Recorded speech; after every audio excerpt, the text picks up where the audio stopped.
and welcome to another episode of In Bed with Comics. I am your host and fellow stand-up comedian, Kristen Tinsley. So, to get started, we have a very special guest tonight. Once upon a time, there was a very ambitious comic and musician who performed in places. This is going to take a while. The Apollo Theater. Props on that one, my brother. Walter Reed Army Medical Hospital for returning wounded troops from Afghanistan. Double props on that. That's always good to take care of our soldiers. The China Club in New York City. Very cool. Coconuts Comedy Club in St. Pete's Beach, Florida. The Tampa Improv in Yorba City, Florida. The Sandbell Bar in Fire Island. The Ice Palace Place, also in Fire Island. The Looney Bin in Staten Island. What up, Staten Island? The Laugh Factory in New York City, New York. Greenwich Comedy Club in New York City. New York Comedy Club, the Improv, New York City. The Triad Theater, the Patchogue Theater, along with many other venues up and down the East Coast, North Carolina, Virginia, Pennsylvania, New Jersey, Connecticut, Rhode Island, Washington, D.C., and Florida. There's more. Also, Yonkers Comedy Club, the Dancing Monkey Comedy Club, Comics Comedy Club, McGuire's Comedy Club, the Brokerage Comedy Club, Governor's Comedy Club, Gateway Comedy Club, Giggles Comedy Club. You've definitely performed more places than I have. Holy shit. Broadway Comedy Club, LOL Comedy Club, plus many other private functions, swingers conventions, bachelor parties, fetish clubs, woo! Benefit shows, private corporate events, biker clubs, drag shows, burlesque shows, and many more. Please, everyone, give a very warm and very friendly welcome to a very good friend of mine, an awesome comic that obviously has done a very, like, many super duper clubs. He Fitz. What's up? Oh, what's up, Facebook? What's happening, people? How are you? How are you doing? I'm doing great. Yeah. I'm having a great day, though. My cat decided to dump a bowl of gravy on me today. So it's been a fun day. That's not the only thing. Why aren't you in your bedroom? You're supposed to be in bed. The show's called In Bed with Comics. Well, I had a fight with my wife earlier, so this is where I'm sleeping tonight. So this is my bed. On the couch? On the couch. I get the living room couch. You had like how long have you been in comedy? That was quite like an extensive list of places you've performed. I was getting scared. I mean, I started giving the middle finger, not towards anybody. Don't take it personally. I was just doing it because it's like, dude, you've performed a lot of places, man. Like, I wish I could be you right now. Like, how did you? I was taking it as you were calling me number one with all those fingers. But anyway, fact is, I've been doing comedy for 16 years this year. Wow. Congratulations. Happy anniversary. That's amazing. Thank you. 16 years. So if you've been doing it for 16 years on a scale of 1 to 10, how much do you like stand-up comedy? About a 2.5. I mean, no, I would say I love stand-up comedy, so I love doing it. I would keep it in the 9.5 to 10 range. Yeah. And you miss it now, right? I miss it right now. Absolutely. It was my way it was my therapy. Instead of having to go see somebody, I would talk amongst a bunch of strangers and get out all my problems for the day.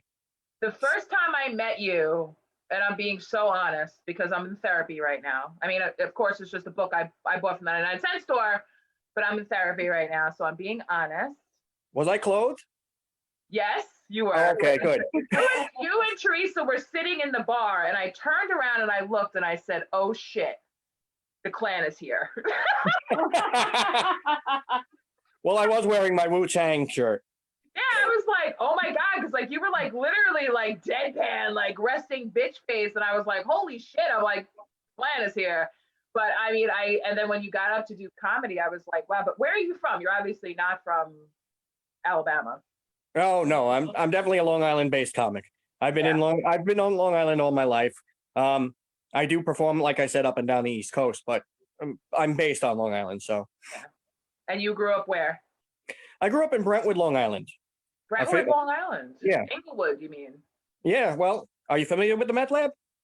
I did. I mean, I think I told you this. The only time I've ever stepped foot in Brentwood twice was when I went to go see an apartment before I got this one. where some guy took me out to his backyard and offered to rent me a shed that he had converted into an apartment for $1,000 a month.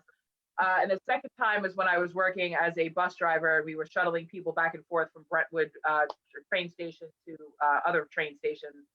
And I just saw it progressively get worse as the sun went down. And like, you know, I had to like lock every door on my bus. A So, very true story. When I first looked for my first apartment, one of my friends and neighbors, his wife was a realtor, and she was telling me she would help me find an apartment for me. So the actual house that was next door to me had a red barn, and they transformed that into a loft apartment. oh my God. They offered us that apartment for I think it was like $800 a month.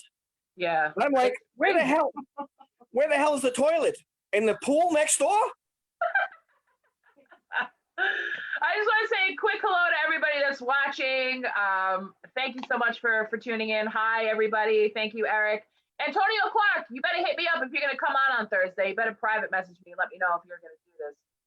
All right, so awesome, Brentwood. I'm from Levittown, the good part of Levittown. Well, not really the good part. Okay. I was from the good part of Brentwood, Yeah. if there is any. Yeah, well, I mean, there's always good parts. It's just, you know, people live there and, you know, it is what it is. I mean, people have been living there for their entire lives. You know, when I used to deliver for Amazon, I did have Brentwood for a while, and I never felt afraid or anything like that. It was the easiest route I had. I could just literally walk right up to the house, drop the package, and bounce. Like it doesn't matter where you're from. And you certainly get around. Like, so, and I remember you telling me that you did shows like with drag shows and stuff like that. You did them out on Fire Island. Like, what was your experience as a straight man who's obviously married? What was your experience doing that as a comic? When did you do it? When I first seen it, I was wondering what all these hot girls were doing on stage when I found out they were men. But true story, I have a lot of friends that are gay and things like that, and I'm used to them trying to be shocking with me. So I was used to it when I got there. Matter of fact, my first time I went up there, and I'm hoping I can say this on this show. I'm going to tell you this. You can say whatever you want. This is my show, and you know I have no filter. All right, perfect. So we went over to go meet up with Ariel, which I know you know very well. Yep. And we had to sit at the bar because he was in the back getting ready for her show. And I said to my wife, I said, listen, I'm not feeling too well. I got to get an aspirin. I seen a little general store on the corner. I said, I'm going to walk over there and go get myself some aspirin before the show. She said, no problem.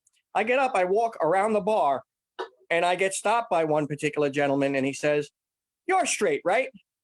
I said, yes. He says, so how does it feel? Like what? He says, well, you've had your penis inside a human vagina, right? I said, yeah. He says, so how does it feel? So I said, pretty good. You should try it sometime. And I kept walking. All his friends were sitting there laughing at him. I was dying my ass off as I walked down the. Who says that? Obviously, you've met some crazy people. Like, I think every comic out there on Long Island, every comic that I've ever met, I think we can honestly admit that we've definitely met some crazy people at comedy shows. Have you ever been heckled by someone while doing stand-up? I've been heckled maybe 3 times in my entire career. I'll be honest with you. One time was just the fact that they didn't care about anybody on the show. The people were too drunk to perform there. Was that the night at Coasters? Wait. Was I there that night? No. This was a bar show that I did in. I actually did this in New Jersey, and they didn't care for anything. They in the middle of my set, they stopped me saying, "You know why I'm not laughing at you?" I said, "Because you're drunk." No, I'm not drunk enough. I'm like, okay, goodbye. Go outside. Oh my God, that's horrible. I really hate that.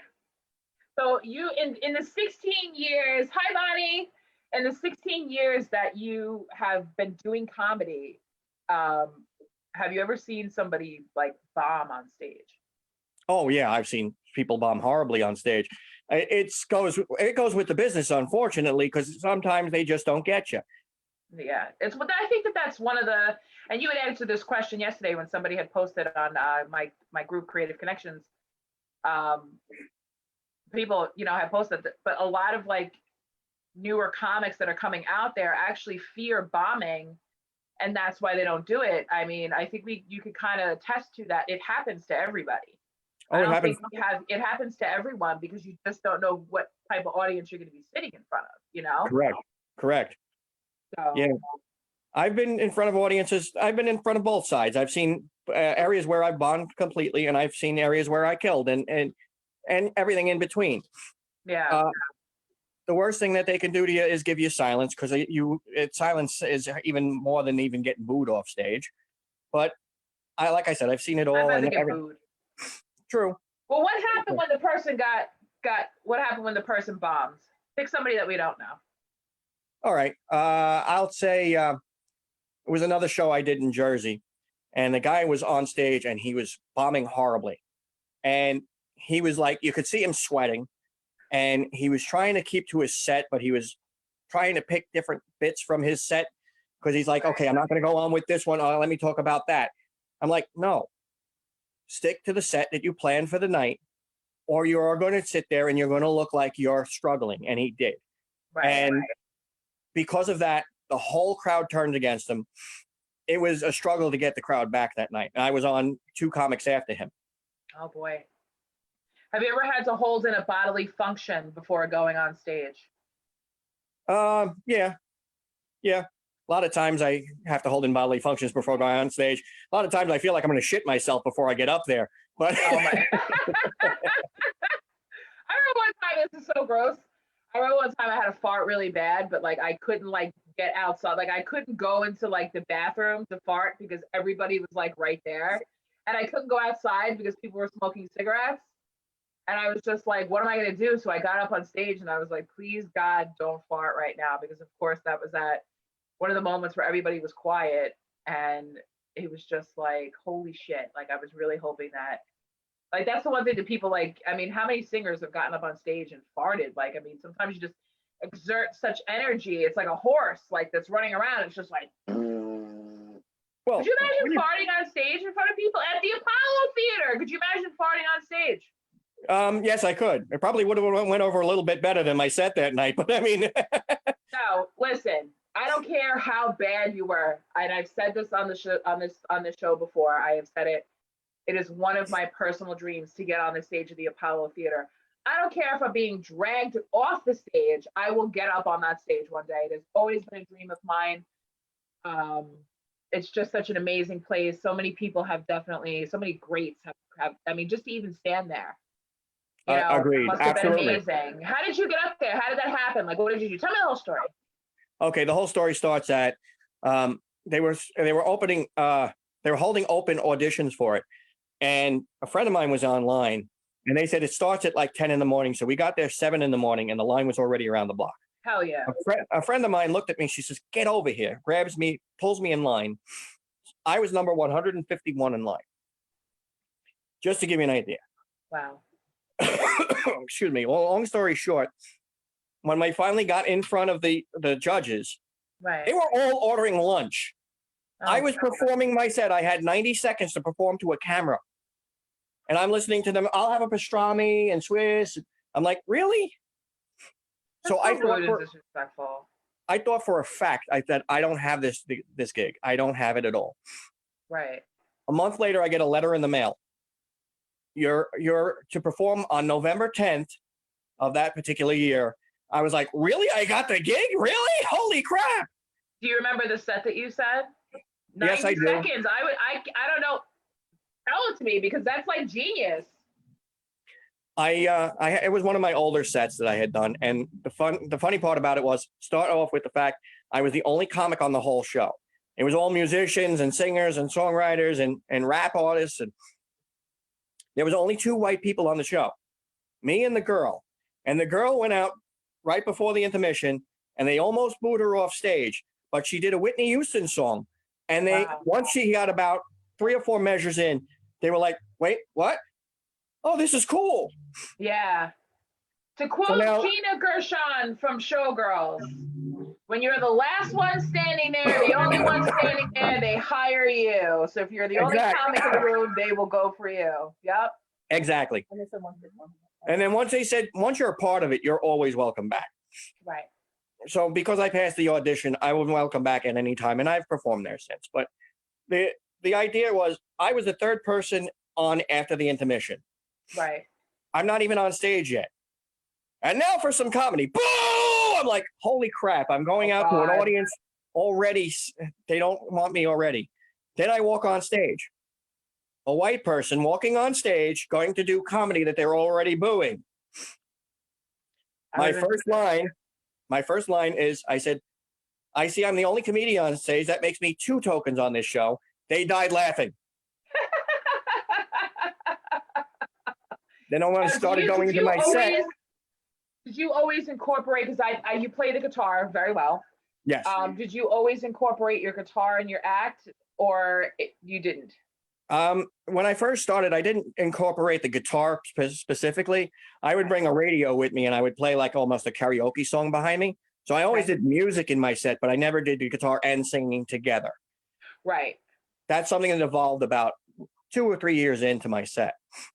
Do you feel more comfortable with the guitar on stage, like just having something else like to add to your act? Because I love that. That's very Adam Sandler of you. I love that. Because Adam Sandler does he does comedy and then he does songs and stuff. Yes. And I love that. I love that. Well, for me, it was just the fact that because I was a musician before doing comedy, and I did many, many metal bands, and I was very successful with them. Wait, what kind of bands? Metal, like heavy metal. Heavy metal bands. You had me at metal, but now you really have me at heavy metal bands because I'm a total freaking like. My last band, I put out an album back in 2000. Was a band called NME, and the album was called Prison Cell Philosophy. It went national within months of me putting it out. I was on the top 10 charts on the radio top charts. I was in the top 10 for 3 months straight. Ladies and gentlemen, we have a superstar among us. Great. I didn't know that about you. That's awesome. We were actually, what ended up happening with the band is the second album we were getting ready to cut. We were actually in the studio recording it. And I sang, I had a guitar player, and we pre-programmed all the rest of the instruments behind us, all the samples, everything else. And we got up to the point where it was coming to the guitar player to do his part, and then I would play my tracks over his. And he got very sick and ended up moving out to Vegas. Right. I'm thankful that he got himself healthy because of the fact that it was cancer. So the fact that he moved down there, whatever it was that he could find there, the therapy he got there, he beat it. And I still talk to him every now and again to this day. He continued doing music, but a friend of mine who don't do comedy anymore, but when he started, he was another band member that I used to perform with. He was a drummer and he hurt his back. And because he hurt his back, he couldn't play the drums at the time. So he took a course over at Governor's Comedy Club. And he asked me to come down and see him perform. I said, you know what? I'm not doing anything. I'm between projects now. I'll come down. Long story short, the whole time I was there, Key, get up here. You can do this. Key, get up here. You can do this. Key, get up here. You can do this. I looked at him straight in the eye. I said, fuck you, book me. He's like, what? I said, fuck you, book me. I said, give me 3 weeks. I'll come up with 5 minutes worth of material. Yeah. So you never actually took a comedy course? I did later on. Did you take it at Governor's? I took it at Governor's. I took one at, and I took a couple of private ones. I took one from Carrie Karavis. I took one from Joe DeVito. I think I also took one from Brokerage Comedy Club. That's all pretty much the same thing. Yeah. Did you have a favorite comic that inspired you to do this? Well, as a kid, before I even decided to go into music, I had thought about either going into comedy or music. Right, and I never thought about combining the two. Right. So one of my favorite comics at that time was Rodney Dangerfield. No one ever says Rodney Dangerfield, and I'm like, why? Like, he's hilarious, like in both comedy and in movies. He's hilarious. Well, I'll tell you this. At 6 years old is my very first comedy set. I did stand-up comedy in my grandparents' basement in front of my grandparents, my parents, some of the neighbors, and I had a good time doing it. Right. But I bombed horribly. I couldn't come up. As a 6-year-old, the only joke that went over is like, if you think that one stunk, you should smell my feet. And then, Aw, but that's aw. and I remember that joke to this day because that's the only one that got a laugh.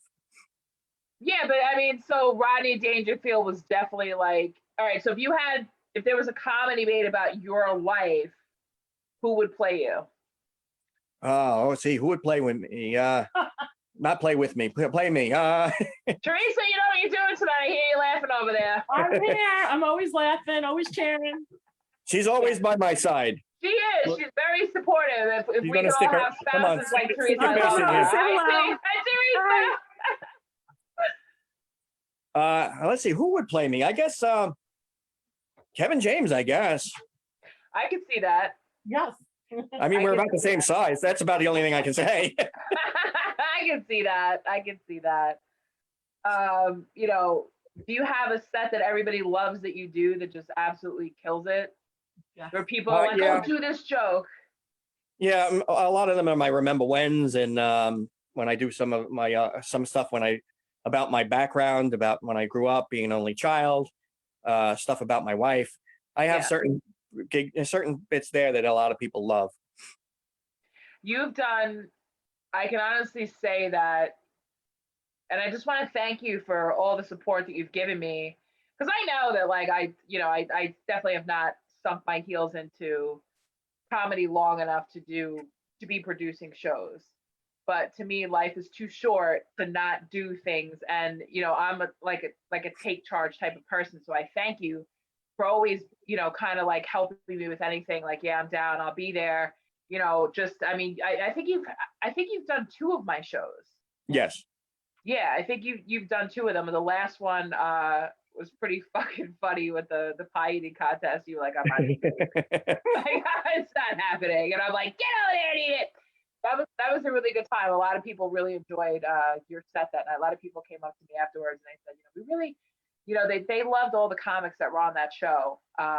Because I work with, certain group of comics Right. that usually that do my shows, but you're definitely like, a fixture. And because of you, I met Benny, and that's how I ended up on Put Up, Shut Up, or Stand Up.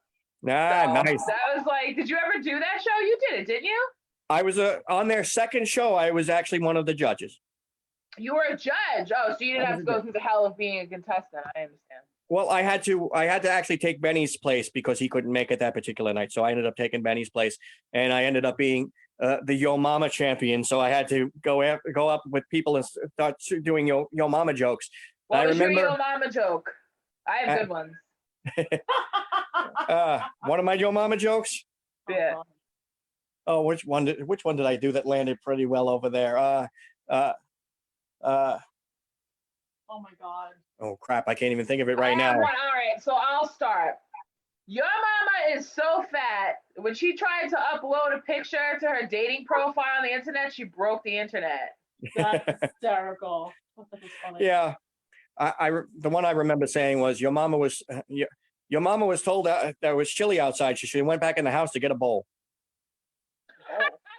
Old school one. Chilly. That's old school. That's cheating. But see, you can't say that to like an old school comic, because if you've been in the game for 16 years, you don't know if you're actually the one that's like actually written that joke. Right. You've been around for a long time, seeing a lot of different jokes. Like, what do you think about like the process of joke stealing or stuff like that actually happens? Like, what do you think about that? You worry about that as a comic, like when you post things on Facebook? Because I know you write a lot of your own stuff like I do. I'll tell you this. I did actually have a joke stolen from me. I'll get into that in a minute. But my thoughts about it is, if you're going to be so bold as to steal a joke, I do understand a lot of times if you're writing and you're seeing a comic do something and you forget about that idea and later on you use it and not realizing that it was another comic's. I get that happens. And there's also something called parallel thinking. Absolutely. You and I could be 100%. me and you could be thinking the same thing about something, and then one joke in the whole bit will be the same. Yeah. It happens. Okay. Now, my joke that was stolen from me. Before I did the guitar on stage, I used to use the boombox I told you about. Ooh. And I used to do a joke to Super Freak from Rick James. And my version of it was, she's a very kinky girl, the kind you don't take home to mother, the legal age she's under. So I'm talking about sleeping with an underage girl, of course. And at the very end of the song, instead of going into, she's a super freak, super freaky, yow, I actually said, but Your Honor, I thought she shaved. And I'm pointing down. Oh my God. Right. Now, few years, fast forward about 4 or 5 years. Rock of Ages first comes out off Broadway. My wife wins tickets. We go. Constantine was actually performing in this one because he wrote the play. And we're like, this is beautiful. This is great. I loved all the music in it. I was shocked. That would be one play that I would actually go out of my way to go see. And at the very end, if you don't know the story about it, Constantine was trying to become a rock star, and they made one of the rock stars on there his idol. At the end, they're actually wrapping up all the scenes, and they're telling everybody about what happened to each and every person later on after the play. And they decide to come up to the rock star. And the rock star, he's hiding behind this little, like a door that they had set up, right? Right. And they say, and I forget his name, but the guy who played the rock star, he's in jail for sleeping with an underage girl. And he walks out from behind the door, and in the same exact tone, same wording, but Your Honor, I thought she shaved. Teresa and I just stared at each other. We're like, wow.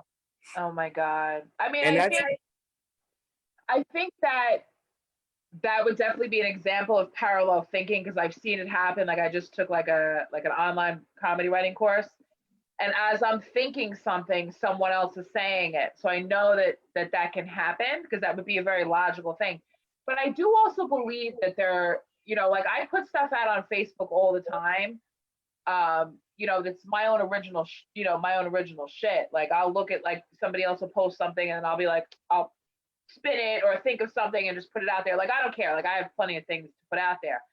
But I do think that there, especially back in the day, I do think that there are people who do go out and sit in crowds and do kind of pick and choose what they like to give, because it's hard to have to consistently come up with material all the time. Correct. If you don't have the right type of brain, where it's kind of like, okay, you had a couple, 1, 2, 3 good liners, you caught someone's attention, and now you got a job, and now you have to consistently keep doing that. You do have to look at other things for inspiration. And I think that could have very well have been an example of something like that. I'm not discounting the fact. I'm not discounting that fact. However, at that time, Right. I used to perform a lot of open mics in Manhattan all the time. And a lot of those writers would be sitting in watching the open micers. Absolutely. And as you're telling your jokes, they're writing everything down. Mm-hmm. Yep. Noting everything. Stuff. Yep. And it's very possible.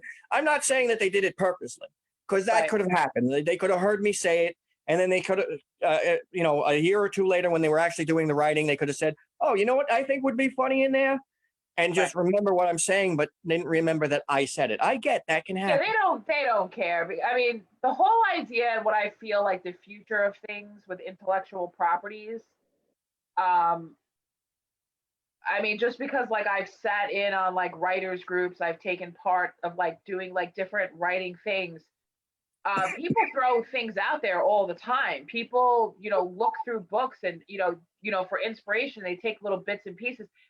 There's very, very few people that can come up with original thoughts. But even if you think that it's original, someone else out there may or may not have already said it, or may or may not have already done it. So you just don't know. And I just, I wish that people weren't so afraid to put their stuff out there because they're afraid of it getting stolen.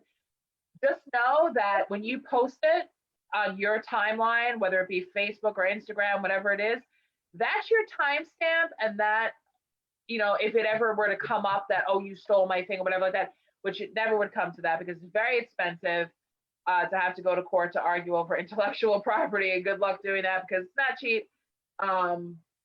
You would have to, you have a timestamp of when you actually did it. So everybody actually knows correct. what you did. So, when I started, we didn't have like the timestamp on Facebook or stuff like that.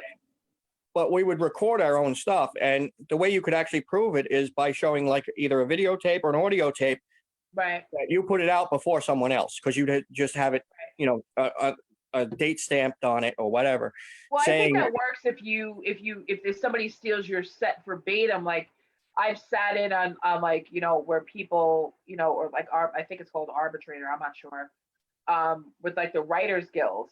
I've right, sat in on meetings where people have had arguments, you know, just to help to comb through, like that was part of an internship I did, where you'd have to comb through books or a screenplay to show that somebody stole somebody's work word for word. And right, it could be word for word, but if there's one word that's not, or there's one paragraph that's different, you lose your case.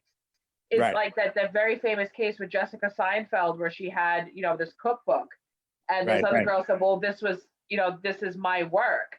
And that woman who originally wrote that book was 100% correct because it was Jessica Seinfeld, she had more money to be able to fight this woman off and ended up eventually just paying her off and just kind of shutting her up. Like that's what people don't know about that, but that woman was 100% correct. I see it in movies all the time. Like when I would read screenplays, I would get 3 different screenplays with 3 different people on 3 different sides of the world. And they would all be the same concept, but executed very differently. But there's really no way of proving that, you know, yes, I read these 3 screenplays. Yes, I did, but I can't, if I were to write my own script, there would be no way of me proving that I didn't steal their idea. So I right, just stay away from all of that completely. With jokes, with anything like that, you have to be very careful how you put your intellectual property out there. But I mean, come on, you know, it is what it is. This is a big world. We all share it. If you say it on one stage, they might not hear it on another. So I mean, unless it's just such like a crazy, like if it's verbatim, then there's a problem. But if it's just 1 or 2 words or just the way you said it or structured it, I don't think it's really not anything to argue about. You know, have you ever right. lost a gig to somebody when you were when you you have a favorite place where you've ever performed? I don't have a particular favorite place. The one that humbled me the most would be Walter Reed, and that was Tell me just about because, that. I've been to Walter Reed. yeah, it was very humbling. I never saw how much how can I put this best?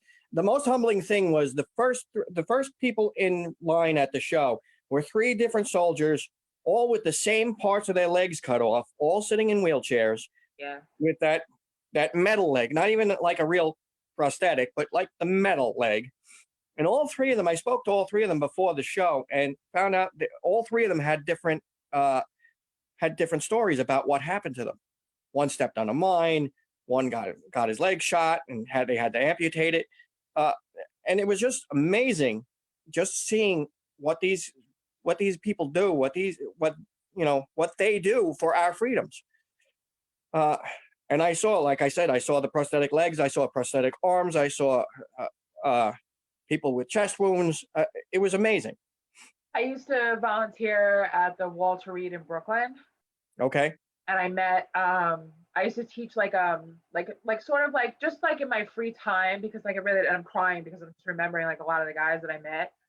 Um, they want to laugh. They want to have a good time. Like they want it, you know, I mean, they have all these crazy things that happen to them. And they don't necessarily want to talk about what happened as much as like, you know, the curiosity. But I remember like teaching them about creative writing and how to get that out, you know, about their experiences of writing it down on paper and then having to read it and having to experience the things that they went through.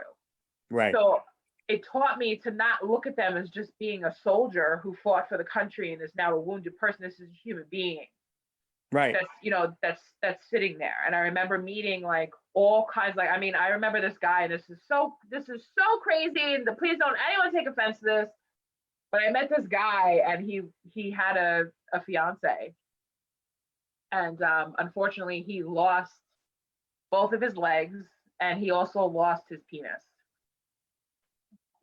This was something that he told me that had happened to him. Like he actually like said to me, he's like, yeah, he's like, you know, I basically lost everything. And I was like, well, you didn't lose everything. Like, you know, you still have your, you know, your girlfriend, you know, like what's the problem? And he's like, yeah, he's like, but I don't have a penis anymore. He's like, it's gone. He's like, I can never have sex with her. And, I can never this. And I was just like, I remember telling him like, well, there are definitely strap-on dildos and there's This is true. definitely your finger and your tongue. I said, so it's not really a problem. It's really okay. And then after that, he didn't even think of that. And then after that, we became very good friends and, just to be able to open up like that and be able to say that. So, and working with a lot of the guys that had PTSD and seeing all these very horrible experiences and experiencing it through their eyes, like what they actually went through Right. and what they live with every single day is very, and it's just, you kind of like, you look at them and they look normal, but that in their mind, they're not. It's very sad. Right. So, And I agree with you. Like I said, it was one of my most humbling experiences. I took the time to go speak to each of the soldiers and hear lots of their stories. And a lot of them told me about what happened to them. Some didn't. They wanted to talk about other things. But I was actually happy to be there to actually, give them a little bit of a time to laugh and, get away from what's going on with them. Because I did it in the mess hall and we did it with their families were there. So we had to keep it somewhat clean. So the fact, because some of them had brought some of their kids in, but they really appreciated it. I mean, some of them were so medicated that they were kind of just staring blankly at you, but they were enjoying themselves. They were being yeah, taken away from seeing and being with what they've been dealing with, because a lot of them just got back. yeah. And I think that's definitely the hardest time when they do just get back. Correct. And they should never be alone at that point. They should, be welcomed back because I think that I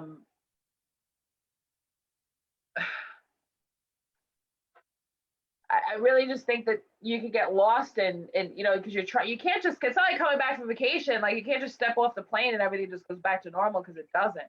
Right. There's a lot of wounds that we don't see. It's easier to identify somebody and say, okay, you lost an arm, you lost a leg, you lost whatever it was, and okay, Yep. we get that, we could see that, but the Yeah, but they went through a internal lot of things. turmoil is a lot. They Yeah. went through a lot of things emotionally and mentally too, and that's even harder than the actual physical disability that they have. Right. And that alone, that's why I said it was one of my most humbling. I never even imagined that in normal day-to-day life. And I've performed in front of like military posts and things like that. But I've seen them; they were able-bodied at that point. Right. It's important. But It's very important to me. If you ever want to go and do that, I will. I think it's very important to keep people like, our soldiers laughing and to keep them, in a happy and a good place and to know that they have a lot of support. Because I feel like within our society, we can't just be like, oh, you're home, you're safe now. Because for a right, lot of them, they never feel safe. I think one soldier like described it to me as walking through a haunted house every day and waiting for the ghost to pop out. hmm And I know how that feels because I go into a haunted house, I get scared out of my freaking mind, and waiting for something to come out. And it finally happens, like, okay, I can deal with it, but it's fine. But for them, that's every day. And I couldn't imagine that. And because I can't imagine it doesn't mean that I can ignore it. I don't want to, right. I'm not going to ignore it. I'm going to definitely, I have friends that have served in the military. And I've seen them, just be completely and totally broken down, but they're very strong people. And I know that they can come back, from it. And I know they say there isn't a cure for PTSD. I believe that there is. There just has to be the right type of, cure. Absolutely, absolutely. So, but getting back to your an original question on this particular angle we ended up going into, you had asked me about some of my favorite gigs, and like I said, I don't say any of them were favorites, but I did one show, and I'll never forget this. It was in Greene, New York, just outside of Binghamton, and I'm going up there, and they're telling me about how big a crowd they get. And I'm thinking to myself, how big a crowd could this be? We're doing 70 miles an hour down the road, and I'm looking at this like house. I'm like, really? It's a house every like 17 acres. Oh, you know what I'm saying? So I'm like, how the hell do they get these people in here? And it was a show in January. I'll never forget this. It was starting to snow when I got there.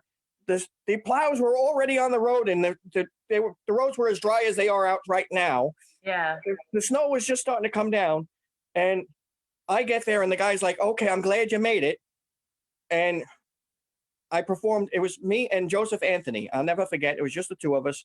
I opened for him. He closed, and we did an hour and a half together. It was amazing. It was amazing. The actual owner of the place apologized to me because there was only 120 people at the show. I said, Only "What?" 120. Wow. Okay. I said, "What? Only 120?" He's like, "Yeah, usually we get 180. I'm sorry." I'm like, "Don't be sorry. Before yesterday, I performed in front of 3 people." Oh my God. Like, have you ever wanted to like go on tour and like just go, like I've always wanted to do that. I've always wanted to do comedy like on cruise ships. I always wanted to go like to resorts and do like comedy and stuff like that. Like I think I'm a single woman, I can do whatever I want. I feel like if now is the time to do it. Like, did you ever think about just like packing your shit and just hitting the road? Especially now, I mean, Right, right. Well, Yeah. I would love to have gone on tour. I would love to do it any particular time, and Right. I'm game for it because obviously I drive up and down the East Coast to do shows anyway. Yeah. So, I have no problem touring. I would love to do it. I think it would be a lot of fun. I think that we're going to get those opportunities because a lot of resorts are going to be looking to recover money from just everything just being shut down. They're going to be looking for entertainment. I would love to do that. Like that's another dream of mine. I would love to just pack me and my cat up and just hit the road and just go stay in a resort for a week, go to another island, go here, go there, just go all over the place and just kind of just really like experience like what it's like to to live as like a road comic. Like I've heard of like there's comedy like in other countries, like all this stuff. I just kind of want to go and just find out like what all of that's like just to go and find like all these other comics. So I may just take my winnings and peace out. I don't know. Yeah, right. Yeah, I mean, this whole thing has really woken me up to the possibility of like, listen, life is really short, and we're all kept in the house now, but I mean, I feel like I'm a ticking time bomb. Like, when is the clock gonna tick to me and just say, okay, you got the virus and that's it. You're gone. Right. So, I mean, it's a little scary. Well, that being the elephants in the room, the fact that we are dealing with this now with the virus and everybody's pretty much stagnant, they're doing whatever they can online or whatever. Yeah. And I know there's a lot of comics out there that depend on this as their paycheck, and they're hurting right now too. Yeah. And I do feel bad. I'm one of them. Basically, I have my business is closed. I own a business and I do comedy. So those two things where I make my money. Right. So, I just happen to be in that particular lump sum. I'm hoping that this actually opens up soon. Unfortunately, the way I see it and the way I'm thinking it's going to go is entertainment's going to be one of the last things that they're going to bring back, because you're not going to be able to socially distance people as much as they would like. Right. If you take a club, let's say like McGuire's, which is a small club, if you're going to socially distance people every 6 feet in there, 10 people, and the place is going to be sold out. Right. How is the club itself going to make money? Well, you remember my revolutionary idea before the shit hit the fan for the fat version, when I said you could charge people to watch online in a private group and they would buy tickets, they could watch the comfort of their own home. And everyone was like, "Oh, you're crazy. That would never happen." Who said it first? I say it again on my own show. I thought of it first. So any show that I do will definitely have a digital option, and that's just the way it's just going to have to be. They could buy tickets online. They could watch online. That's just the way it's going to have to be. I'm sorry. We could go to the club as comics ourselves. We could social distance ourselves, get up on the stage. We could be our own support system. We could be our own audience, and that's just how that's just how it's going to have to be. That's what it looks like. Hi. Oh, hey, Kitty. He knows that you're a fellow cat lover, so. Okay, I'm gonna be so bold. Come on, Simba. Playing next to him too. Oh, wait, these two met each other the other night. He's looking to run right now. Who's that? He sees you. Who's that? Hi, kitty, kitty. Hi, kitty, kitty. All right, I'll let him go run now. He was like, All right, so you ready for our final question? The question of the night, even though you have your wife sitting right next to you. Are you ready for the $1 million question? I'm ready. Are you ready? Are you ready, Yin Yang? Are you ready? Say hi to everybody. Say hi, Yin Yang. Hi, kitty. Yin Yang. Yeah, his Yin name's Yang. Um, I can see why. Yeah, it's my baby. Which comic, famous or non-famous, would you take to bed? Hmm. Which comic would I take to bed? Let's see. Male or female? We don't discriminate here. I get it. I get it. I'm gonna go with Eliza Schlesinger. Okay. All right. I like Eliza. She's pretty. I She's pretty. like her. I like her set, and I like her set. So I mean, both. Does she have a set? Isn't she really skinny? Yeah, she's really skinny, but that's okay. That's I'm okay with that. All right, cool. I I'm- like it.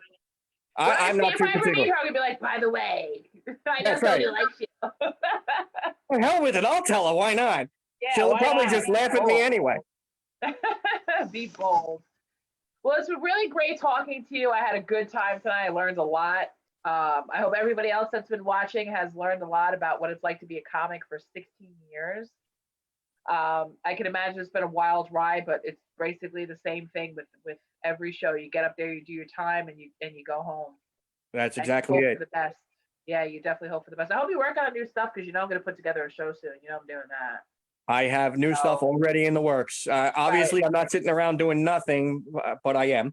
But I Yeah. mean, But this I is mean- the perfect time to. I mean, I've never felt so relaxed at this point and like stress free where I'm actually able to sit there and do writing, do comedy writing, and just learning everything that I learned from put up set up a stand up. You know, thank God, thank you, governors, for that opportunity. But now I'm just kind of like, all right, well, you know what? If I'm going to be in this house, I get depressed over it. If you know, whatever, it is what it is. You know, I need to work on my material, and that's what I'm going to do. I'm going to give you one little more thing about me that Okay. I think you'll like. Don Sill, the host of Put Up, Stand Up or Shut Up. Yeah. Was my very first interview with one of my Really? bands, Steel Pony, which was back in 1990. Right. And he remembered that the day I went in to go visit him, when I was going in to do the judging on his second show. On the first Really? season. Yes. He reminded me, and he was telling me about all the guys in the band and that he still likes to talk to a couple of guys here and there. And it was just eye-opening. I'm like, I forgot, like I knew who he was, but I couldn't remember where I knew him from. Yeah. And it was amazing. It was an eye-opening experience right there. How he remembered me out of everybody. Out of everybody. I Yeah. know you and Yeah. one of the other guys. I knew you two, and I interviewed you guys. I'm like, you did?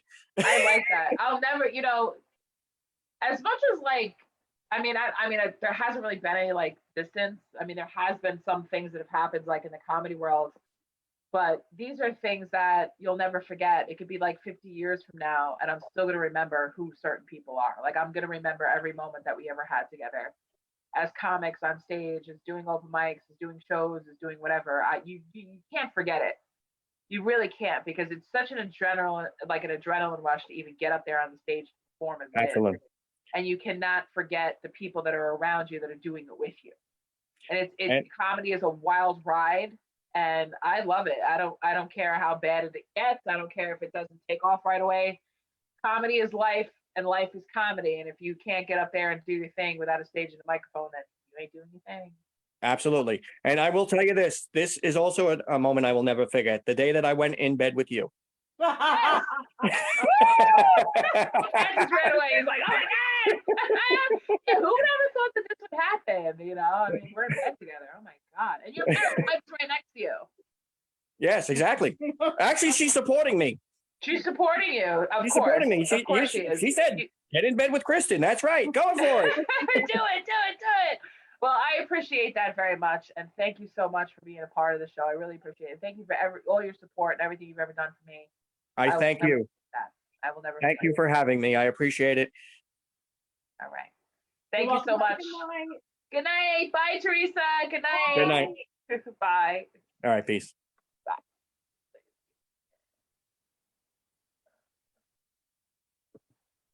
Ooh. There we go. You can end it. It's okay. Okay. Bye, Keith. Bye. Bye. Not yet.